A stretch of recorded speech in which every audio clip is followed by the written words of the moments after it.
Muy buenas tardes. Esperemos unos 2 minutitos y arrancamos, por favor.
Perfecto. Muy buenas tardes, muy buenas noches. ¿Sí me escuchan? ¿Sí? Sí. Perfecto. Sí, sí se escucha bien. Se escucha. Buenas tardes. Muy buenas tardes. Buenas tardes. ¿Cómo saben? Omar, ¿cómo estás? Muy bien, gracias. Doctor Vito. Primero, Buenas tardes. Buenas tardes. Primero que todo, silencien por favor los micrófonos para empezar en este momento. Muchas gracias. Bueno, nuevamente en la segunda sesión presencial virtual, en nombre de la UE Emprende y de la Universidad Técnica del Norte, queremos darles la cordial bienvenida. Qué gusto tenerles aquí nuevamente. En este caso vamos a tener la charla informativa de los procesos del tutor virtual. Entonces, ¿cuál es nuestra agenda? Primero vamos a explicar el propósito del taller de los factores de educación virtual. Vamos a hacer la habilitación del módulo del test módulo 3 sería, ¿no? Que está pactado para este día domingo, no se olviden. La exposición temática de la semana y preguntas sobre la temática, que es alrededor de 5 minutos, ¿sí? No se olviden que esta tarea o llamado taller de los factores de la educación virtual, el propósito era que ustedes simulen la fase de cómo van a ser ustedes tutores virtuales. Lo que les hablaba anteriormente, ustedes están en una etapa de calificar no solamente dos trabajos como fue la simulación, ¿no?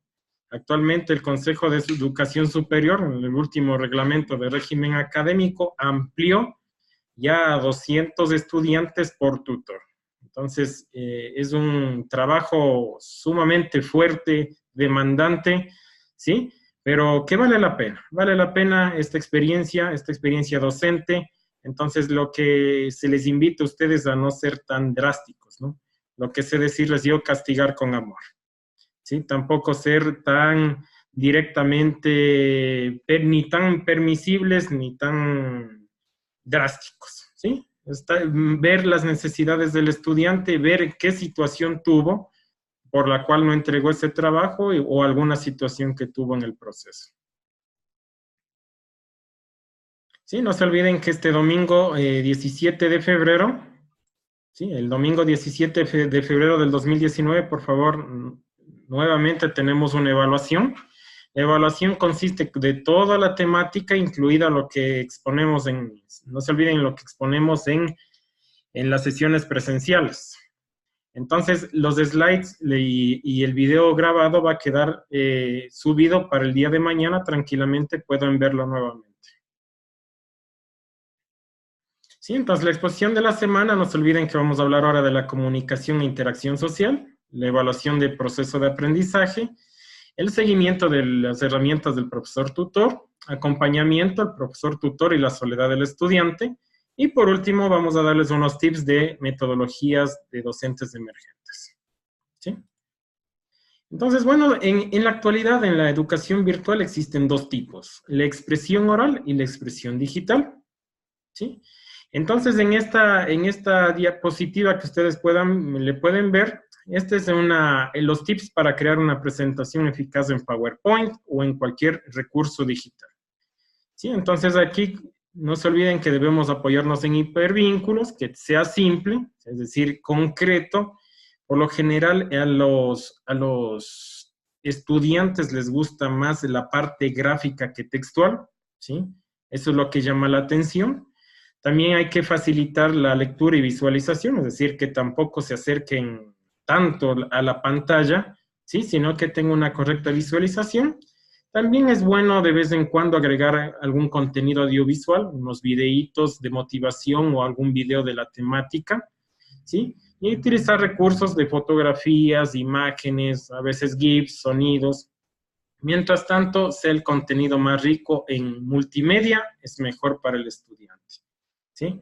Ustedes han de haber dado cuenta cuando fueron estudiantes cómo era el profesor tradicional. Es decir, cogía sus diapositivas llenas de textos y las presentaba, ¿no? Entonces, prácticamente nosotros estábamos en una etapa de sueño, ¿sí? De aburrimiento, en la cual nuestro cerebro no capta esa información. Entonces, traten de hacer lo más gráfico posible, porque una de las tareas es esa, ¿no? Que sus presentaciones sean eficaces. No se olviden que los colores hay que tener muy en cuenta que no llamen mucho la atención, ¿sí? Por ejemplo, un color, les hablo un amarillo vivo, vivo, vivo, es decir, en el transcurso de ustedes de los slides van a ver que se va a perder ese tipo de letra, ¿no? Entonces hay que tener mucho cuidado con la parte de colorimetría que se llama.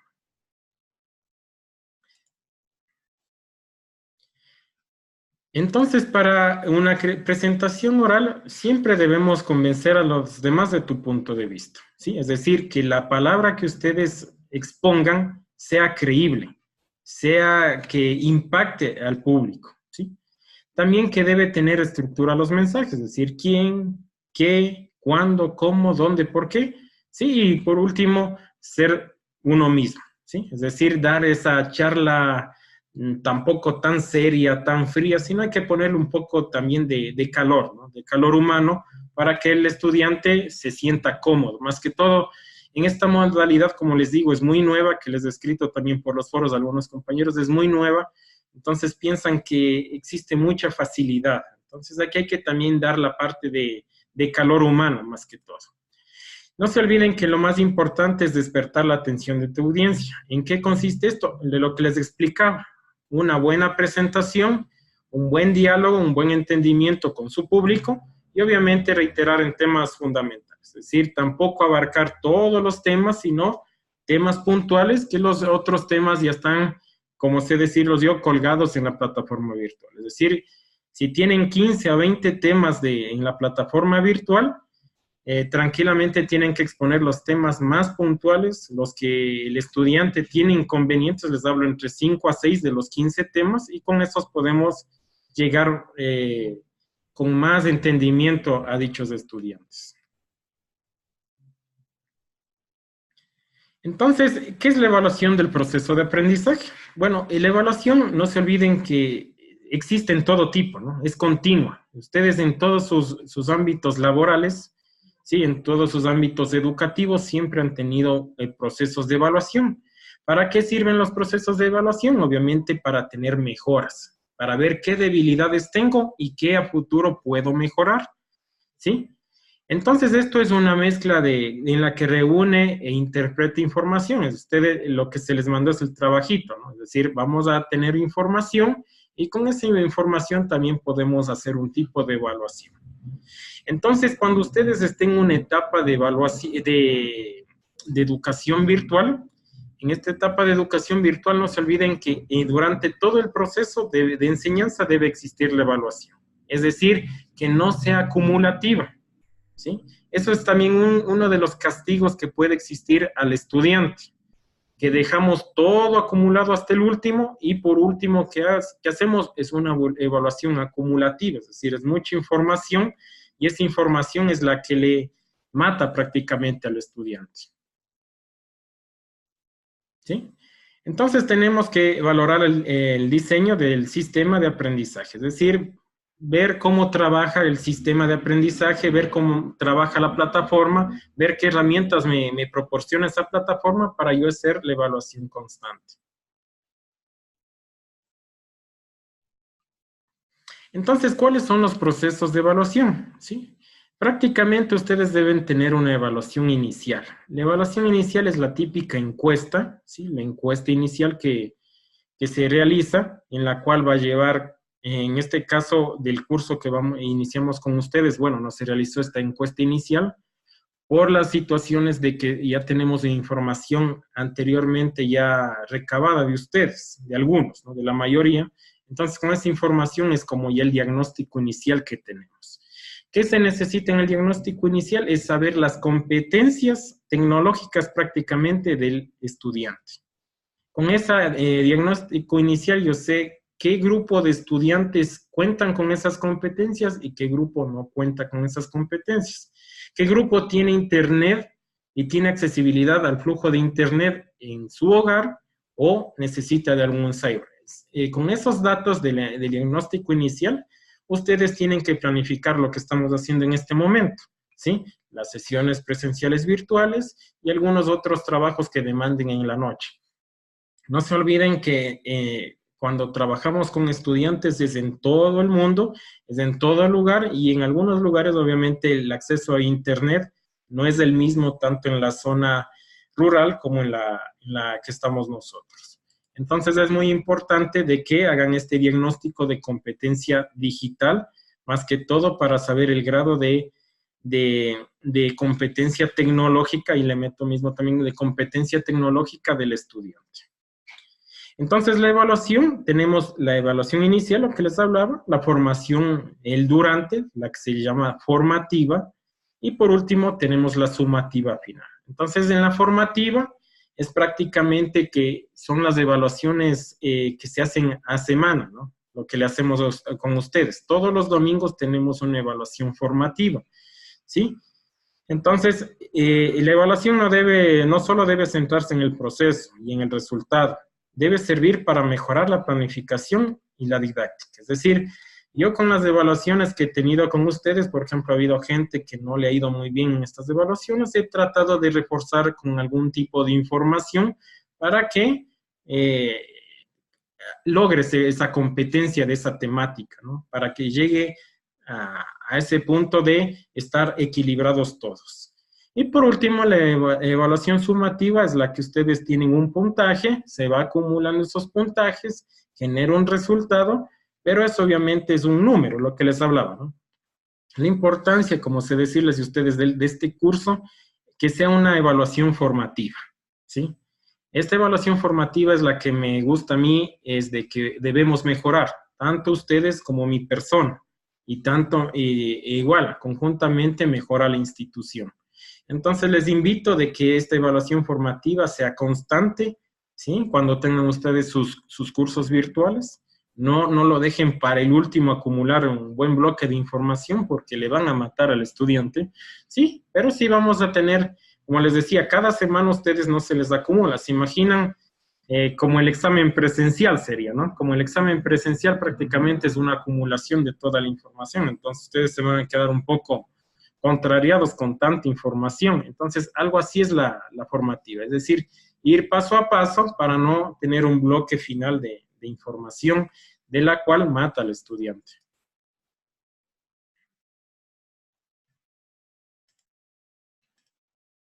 Entonces, dentro del seguimiento, las herramientas del profesor tutor. Entonces, dentro de estas herramientas, nosotros tenemos que conocer los datos personales del estudiante, ¿sí? Es decir, con esta encuesta inicial, en la encuesta inicial prácticamente debemos definir los datos personales. Ahí puedo tener realizar una parte estadística de qué rangos de edades estamos manejando, ¿sí? De acuerdo a los rangos de edades, nosotros también podemos ver qué competencias tecnológicas tienen en ese rango de edad, es decir, cruzando variables. Al cruce de variables nosotros vamos a tener una experiencia también muy rica en información. Sí, ahí también está mezclado lo que es la experiencia profesional, porque tenemos, como les digo, gente de muchas áreas del conocimiento, pero también tenemos que abarcar paso a paso. Hay gente que dice, bueno, Omar, yo ya sé ese contenido, ya sé esa información, ¿no? Pero hay gente que no la ha visto, entonces ahí que tenemos que ser un poco constantes en la parte de ir de abajo hacia arriba, ¿sí? Tenemos que conocer las habilidades personales también del estudiante, porque hay gente que también puede ayudarles a ustedes, ayudarles como un ente de tutor. He tenido, como les digo, gente que ha estado dando el apoyo en los foros de dudas e inquietudes, entonces esa es una habilidad que tienen ellos, ¿sí? De comunicarse y de dar solución a cualquier problema. No se olviden que también existe la experiencia académica, que es fundamental, ¿no? De acuerdo a ello, también se va el grado en el grado académico de cómo el tutor va a dar a sus estudiantes. Dentro de la plataforma virtual, siempre es importante tener, les hablo de la plataforma Moodle, ¿no? Es importante tener los informes. Porque hay gente, por ejemplo, cuando se les pone la plataforma virtual, nosotros damos un seguimiento a cada uno de ustedes, ¿sí? Porque hay gente que a veces coge y no lee el contenido y va directamente a la prueba, ¿no? Dice, bueno, yo sí sé esa información, yo la conozco y, bueno, me arriesgo, ¿sí? A veces es como un juego, ¿no? Me arriesgo. Pero nosotros aquí como herramientas del profesor tutor tenemos el número de recursos vistos, es decir, por ejemplo, aquí tengo 3 participantes. Voy a coger el nombre de John. Hagamos cuenta que John, ¿sí? Ha visto una sola vez ese recurso, un video, ¿sí? Y hagamos cuenta que Yesenia ha visto 10 veces el recurso, ¿sí? Entonces, eso puedo verlo yo. Yo puedo monitorear cuántas veces ha visto ese recurso dicho usuario o dichos usuarios, ¿sí? Entonces, si yo veo la nota, por ejemplo, de 3 o 4 sobre 10 en la evaluación y le veo en sus recursos vistos y en tiempos y envíos de intervenciones de que no ha participado, obviamente es porque no ha leído el contenido, no ha leído la lectura. Entonces, esta es una de las falencias del estudiante. Ahí es donde entra el tutor. Es decir, yo, por ejemplo, ya cuando estemos en la educación ya de grado virtual, ustedes tienen que dar un monitoreo, obviamente con el equipo pertinente, dar un monitoreo por usuario, es decir, cómo está el usuario, ¿sí? Cómo se comporta el usuario y cómo está yendo en el grado académico, en el grado emotivo, ¿sí? Si es que necesita apoyo adicional o no, ¿sí?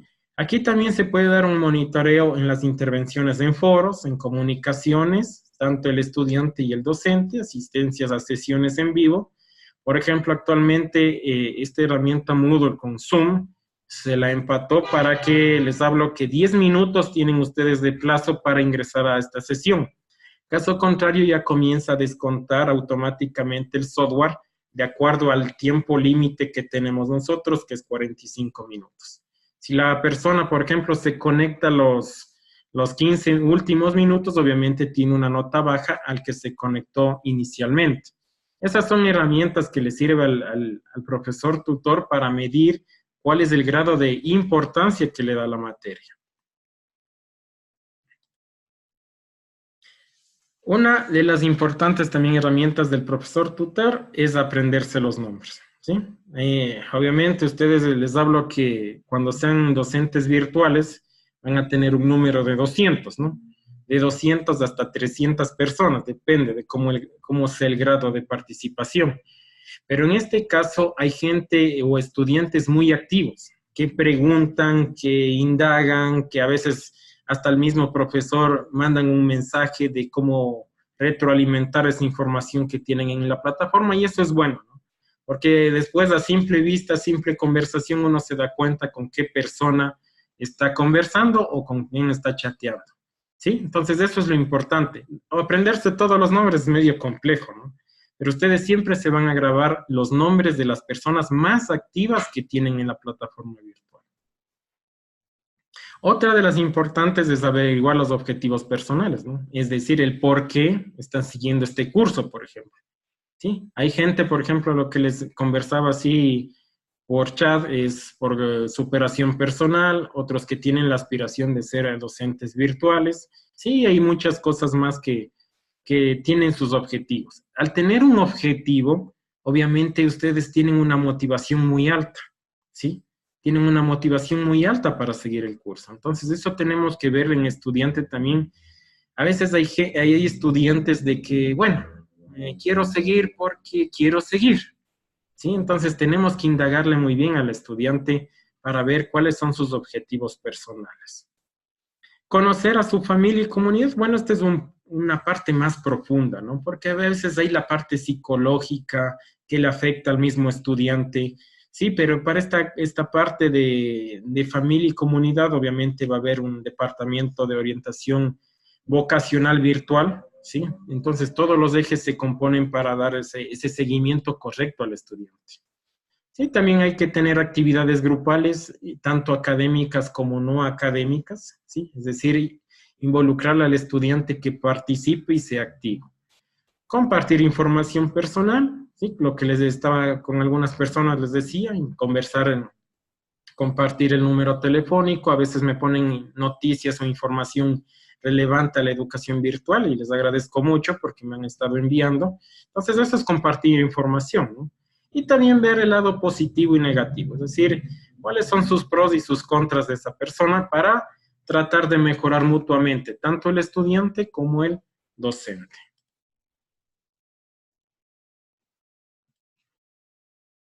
Sí, en esta gráfica que le pueden ver, ustedes han de haber vivido, ¿no? Y la persona que no la ha vivido me está mintiendo. Si este es el profesor, tutor y la soledad del estudiante. El estudiante cuando recién empieza a seguir un curso, tanto un curso o una materia virtual, obviamente tiene un conflicto de paradigmas. O sea, al comienzo tiene un comentario de que es fácil, que la metodología me da tiempo. Sí, entonces ahí existe un conflicto de paradigmas. Es decir, ya comienza su mente a decir que no ha sido tal como le comentaba. ¿Sí? Entonces ahí comienza con una postura negativa, que la plataforma no sirve, que el documento no sirve, que la calidad de los contenidos no sirven. Entonces es normal. Por ejemplo, en este curso he tenido gente que ha empezado negativamente y yo ya sé el proceso, yo ya he manejado muchos cursos, es por eso que a mí me ha tocado un poco involucrarles a la motivación, ¿sí? Dale, que si puedes, estás conmigo, yo te doy el apoyo. Si no puedes ingresar 10 veces a la plataforma, ingresa, yo te ayudo, reseteamos contraseñas, no importa, ¿sí? Pero hay gente, eso es normal, y ustedes cuando estén con estudiantes van a tener un buen grupo de estudiantes que van a criticar todo, ¿sí? Hasta van a criticar hasta la misma universidad, van a criticar el mismo contenido, van a criticar todo prácticamente. Son posturas negativas, ¿no? Y al tener posturas negativas también van a tener síntomas negativos. Uno de los importantes es el aislamiento y la posibilidad de renunciar, ¿sí? Si yo les hiciera una encuesta a ustedes, ¿sí? Algún grupo, lo que les describían algunos compañeros, según la UNESCO, el 30% tiene la posibilidad de esto, ¿no? De renunciar, de que tenían otras expectativas, ¿no? Pensaban que era fácil, que era solo leer un documento y dar la prueba, o sea, simplemente fácil. Entonces, según la UNESCO, el 30% lo maneja como estándar en Iberoamérica de la deserción del estudiante, ¿sí? Entonces, obviamente, al tener esta posibilidad de renunciar, siempre caen alguna parte de desánimo, ¿sí? Y mínimo desempeño. Es decir, por ejemplo, se ha visto gente que poco participa, se les pone a veces un foro por ahí, la actividad es mínima, ¿no? Es obviamente porque están en una etapa de aprendizaje, por eso hay el curso introductorio, ¿no? El curso introductorio obviamente era para un poco que se relacionen con la plataforma, le cojan un poquito, le quiten el miedo, ¿sí? Le quiten el miedo a la plataforma, entonces esa es la parte de desánimo que tienen, ¿sí? Obviamente ahí viene la parte de ustedes, por la que se están formando. Aquí es donde ustedes tienen que entrar en la parte de lo que les decía, motivacional, ¿sí? no es necesariamente estar dando solo mensajes que si puedes, sino tratar de ayudarle. Por ejemplo, a veces ha habido gente que no ha entendido muy bien la información de la tarea, tratar de ayudarle, ¿no? Tratar de darle esa manito, tratar de apoyarle tal vez en algún documento que le refuerce esa información que tiene a veces obstruir, ¿sí? Entonces es lo importante. Entonces ahí comienza a tener oportunidades de luchar para salir adelante. Entonces ahí es cuando la motivación comienza a seguir, ¿sí? A subir y comienzan a seguir o tienen ánimos ya de tener más contenido en su plataforma virtual. Aquí tenemos, obviamente, como ya vamos creando confianza, ya tenemos pequeños éxitos y como les decía, la confianza. Una de la confianza primera que tuvieron ustedes es tener una nota, ¿no? La nota del introductorio. La nota del introductorio, ustedes prácticamente tienen esa habilidad de tener una nota, obviamente, y esa nota es la que les vaya a dar un poco a seguir mejorando, ¿sí? Y por ende, vamos a seguir con buen camino y buena marcha hacia los cursos que estamos siguiendo. Entonces, la frustración puede manifestarse como, ¿no? Lo que les decía, el abandono del estudiante. Otra de las más importantes, les hablo en educación en línea o la virtual, como ustedes puedan llamarla, es la graduación tardía, ¿sí? Aquí, por ejemplo, a veces tienen como hay mucha flexibilidad en esta modalidad, entonces la tasa de titulación estamos hablando entre 7 a 8 años, llega hasta los 10 años, ¿no? Es algo un poco grave en la parte de graduación tardía. Existe también la fidelización negativa del estudiante, lo que les hablaba, que critican por todo, hablan por todo, hasta los mismos compañeros comienzan a criticarles, ¿no? Sobre su participación. Percepción negativa de la formación en línea, ¿sí? Como les decía, tienen una parte negativa de que no funciona, no se puede seguir, que hay muchos contenidos. Es normal esa frustración que tienen, ¿sí?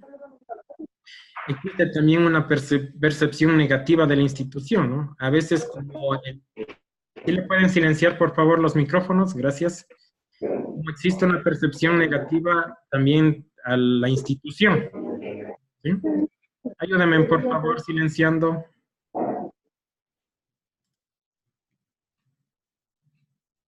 Gracias. ¿Sí? Entonces, como hay una percepción negativa de la institución, obviamente van a comenzar a criticarla, que ni los docentes ni los administrativos, obviamente autoridades, no han dado el apoyo necesario. Y por último, existe un rechazo a la formación en línea. Es decir, quieren seguir un curso en línea, ya van a tener inconvenientes, lo van a tener como miedo, como rechazo, ¿sí? Y obviamente existe una disminución de la retribución del docente. Y obviamente esto involucra, aunque ustedes no lo crean, involucra considerablemente la parte de financiamiento social de la institución y social de la institución, ¿no? No se olviden que les hablo en este proceso de educación virtual, el cálculo se hace mediante una fórmula y es de acuerdo al número de estudiantes, ¿sí? Entonces, esas deserciones también involucran que una disminución del personal administrativo y docente, y obviamente por las cuestiones de recursos. ¿Sí? Entonces, aquí tenemos cuáles son las frustraciones, ¿no? Y hablamos la parte del estudiante, ¿sí? ¿Quiénes son los agentes de formación? Y por último, la parte del profesor, ¿sí? ¿Qué frustra al estudiante virtual? ¿Sí? No disponer del suficiente tiempo, ¿sí? A veces teníamos la percepción de cómo era virtual, íbamos a tener el tiempo suficiente para trabajar, ¿sí? También las expectativas irreales, ¿no? Porque a veces les dan, a veces comentarios de que es muy fácil, de que voy a tener tiempo, de que voy a hacer muchas cosas, obviamente son expectativas irreales. A veces matricularse a un curso que no corresponden a sus objetivos. Lo que les digo es muy importante conocer el objetivo del estudiante, ¿sí? Lo más importante es eso, porque si no le corresponde ese curso, prácticamente va a caer a esa frustración, ¿sí? No tener estrategias y destrezas adecuadas a la formación en línea, lo que les hablaba, una correcta disciplina, ¿sí? no participar en actividades colaborativas, desconocer los canales de ayuda, ¿sí? Es decir, los foros de dudas e inquietudes o mensajear directamente, ¿sí? Entonces, esto es la parte que le involucra al estudiante a la deserción. ¿Qué le frustra al estudiante de parte del docente, ¿no? Por eso es importante la situación de ustedes, porque no haber sido estudiante en línea, ¿no? Eso es lo que a veces el docente es drástico, ¿sí? Es tajante, es porque nunca ha sido estudiante. Ustedes, como son estudiantes, van a tener esa flexibilidad cuando el estudiante tenga algún inconveniente, ¿sí? No dar respuestas o dar respuestas tardías, ¿sí? Tener una presencia esporádica o nula en el aula, ¿sí? No mostrar claridad en las indicaciones, ser excesivamente rígido, como les decía, no mostrar cercanía, contribuir a la sobrecarga del estudiante, es decir, mandar mucha información de tareas, de trabajos colaborativos, eso también le mata al estudiante, como se decir, y no fomentar la interacción y colaboración. ¿Qué le frustra al estudiante de parte de la institución? Obviamente no ofrecer una ayuda técnica, ¿no? Es decir, no existen ayudas técnicas o son deficientes, ¿sí? No proporcionar la adecuada capacitación docente, esa es una de las debilidades que esta modalidad en el Ecuador está surgiendo. Es por ello que la universidad conjuntamente con la Emprende trata de a este grupo ir perfeccionando, ¿no? Porque en este año ya da la posibilidad de que arranquemos las carreras y obviamente ya necesitamos profesionales competentes. No ofrecer una información preliminar al estudiante, ¿sí? Ofrecer expectativas irreales al estudiante, no tener organizado el curso, no ofrecer un servicio de orientación y ayuda al estudiante, lo que le hablábamos sobre la sobrecarga, y no tener en cuenta la situación del estudiante, ¿sí? Y a veces también cuando ya estamos en la parte de universidad, los trámites administrativos son muy complejos, ¿sí? Entonces aquí tenemos el acompañamiento del estudiante virtual. Hay tres tipos de acompañamientos. Tenemos el acompañamiento tecnológico, es en este caso el campus virtual, donde ustedes pueden navegar y utilizar las herramientas básicas que ofrece la plataforma, ¿sí? Tanto tutoriales como medios, los que hemos estado trabajando en estos días, ¿sí?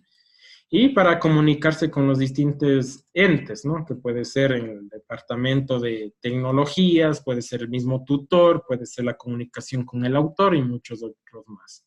También tenemos acompañamientos organizativos, ¿sí? Y aquí muestra la estructura de la asignatura. Ustedes, como pueden ver, tenemos los bloques, ¿no? Los bloques estrictamente estructurados, indicar dónde se encuentran las tareas, los materiales, los objetivos, orientaciones básicas, ¿sí? Todo eso debe estar organizado.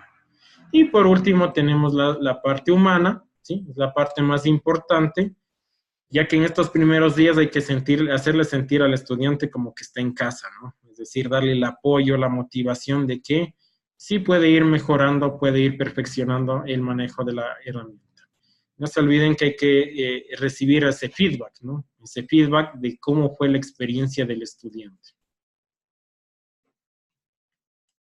Aquí les voy a indicar ya para terminar la sesión presencial, tenemos las metodologías emergentes, ¿no? No sé si han escuchado del Flip Classroom, ¿sí? Esta se llama o famosa clase invertida, ¿no? Es una nueva metodología, obviamente, donde entra la parte colaborativa, donde ustedes van a tener relaciones personales, afectivas y lo más importante que van a aprender. Y utilizan cierto grado de herramientas que les involucran a la mejora continua. Esto es un gráfico de cómo era la época tradicional, que la podemos llamar. Existía un repaso de 5 a 10 minutos, una explicación de 30 a 40 minutos y por último la parte práctica, lo que más se necesita en una clase, obviamente es de 5 a 10 minutos. Es decir, la parte esencial es la que tiene menos contenido, ¿no? Menos tiempo, perdón. Aquí con Flip, obviamente, toda esta parte de explicación y repaso ustedes la están viviendo, ¿qué? Mediante la plataforma virtual, mediante foros, mediante comunicaciones, videos, ¿sí? Y prácticamente el tiempo restante solo se dedican a hacer la práctica, ¿sí? Eso estamos trabajando conjuntamente, les hablo con los estudiantes del módulo 2. Ellos están haciendo una parte de práctica con lo que es Flip, ¿sí? Entonces es una experiencia nueva que la va a ayudar al estudiante a enriquecer sus conocimientos más en la parte práctica. Al estudiante le gusta más parte práctica que teórica. Aquí les hablo del aprendizaje colaborativo. Bueno, obviamente el aprendizaje colaborativo, ¿cuáles son sus resultados? Mayor retención de la información, mejora de actitudes hacia el aprendizaje y la mejora de relaciones interpersonales. Como ustedes pueden ver, se les mandó a hacer un trabajito en grupo, ¿sí? Ya van a estar comunicándose, ya van a tener más afectividad con el grupo, van a tener mejor ambiente de trabajo, ¿sí? Y trabajan hasta que se complete exitosamente, es decir, no se deja a medias con la parte colaborativa. Pueden ayudar a sus compañeros, mejoran su entendimiento, ¿sí?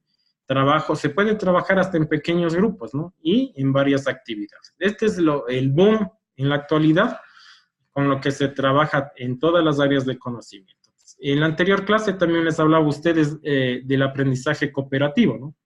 Obviamente casi es algo similar, ¿no? Pero aquí lo que les explicaba en la anterior clase, que existen incentivos o recompensas, ¿sí? Entonces aquí, en esta, pueden tener grupos heterogéneos, ¿sí? Crear grupos de 4, ¿sí? Alumnos o estudiantes formados por 2 con habilidades medias o con habilidades avanzadas. Es decir, es un mix, ¿no? No necesariamente de una misma área. Aquí también se puede utilizar diferentes instrumentos de trabajo y también la interacción es espontánea en el aula. Sí, eso es todo con respecto a la temática. Les invito, por favor, que ingresen a Linoid, ¿sí?